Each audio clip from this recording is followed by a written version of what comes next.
ಅಧಿಕಾರ ಪರಿಗ್ರಹ ಪದ್ಧತಿಯ 20ನೆಯ ಶ್ಲೋಕದಲ್ಲಿ, ಅಂದರೆ ಪಾದುಕಾ ಸಹಸ್ರದ 160ನೆಯ ಶ್ಲೋಕದಲ್ಲಿ, ಪಾದುಕೆ ಎಲ್ಲರಿಂದ ಸೇವಿಸಲ್ಪಟ್ಟು ಎಲ್ಲ ರಾಜರುಗಳಿಂದ ವಂದಿಸಲ್ಪಟ್ಟಳು ಅಂತಾರೆ ದೇಶಿಕರು. ಶ್ಲೋಕ ನೋಡೋಣ. ಅಂತಃಪುರೇ ಪರಿಜನೈ ಸಮಯೋಪಯಾತೈಃ ಅಭ್ಯರ್ಚಿತಾ ಭವಸಿ ಯಾ ವಿನಯೋಪಪನ್ನೈಃ ಸಾ ಕೋಸಲೇಶ್ವರ ಪದಾವನಿ ಭೂಪತೀನಾಂ ಸಂಘಟ್ಟನಂ ಮಕುಟ ಪಂಕ್ತಿಭಿರನ್ವಭೂಸ್ತ್ವಂ.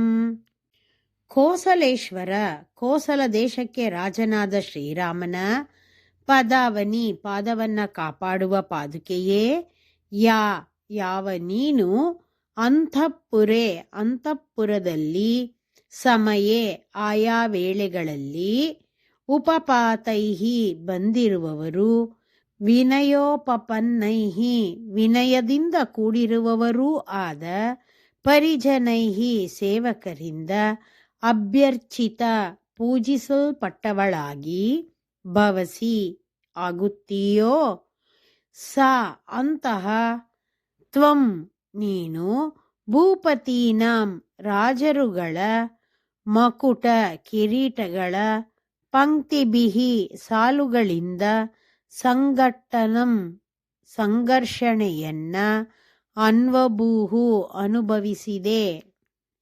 ಪಾದುಕೆ ಸಾಕೇತಪುರವನ್ನ ತಲುಪಿ ಏಕಾಂತದಲ್ಲಿ ಅಂತಃಪುರದೊಳಗೆ ಇದ್ದಳು. ಆಗ ಅವಳಿಗೆ ಸೇವೆ ಮಾಡುವ ಪರಿಜನರು ಅವಳನ್ನು ಸಮಯೋಚಿತವಾಗಿ ಬಂದು ಪೂಜಿಸುತ್ತಿದ್ದರು. ಹೀಗೆ ವೈಭವದಿಂದ ಇದ್ದ ಪಾದುಕೆ ಸಿಂಹಾಸನದ ಮೇಲೆ ಕುಳಿತೊಡನೆ ಸಕಲ ರಾಜರೂ ಬಂದು ಅವಳಿಗೆ ನಮಿಸುತ್ತಿದ್ದರು. ಹಾಗೆ ನಮಿಸುವಾಗ ಆ ರಾಜರುಗಳ ತಲೆಯಲ್ಲಿ ಧರಿಸಿದ್ದ ಕಿರೀಟಗಳು ಪಾದುಕೆಗೆ ತಗುಲಿ ಅವಳು ಸಂಘರ್ಷವನ್ನ ಅನುಭವಿಸಿದಳು ಅಂತಾರೆ ದೇಶಿಕರು.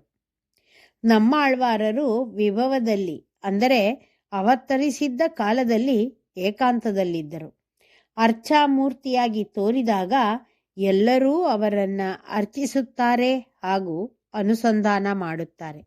ಶ್ರೀಮತೆ ನಿಗಮಾಂತ ಮಹಾದೇಶಿಕಾಯ ನಮಃ.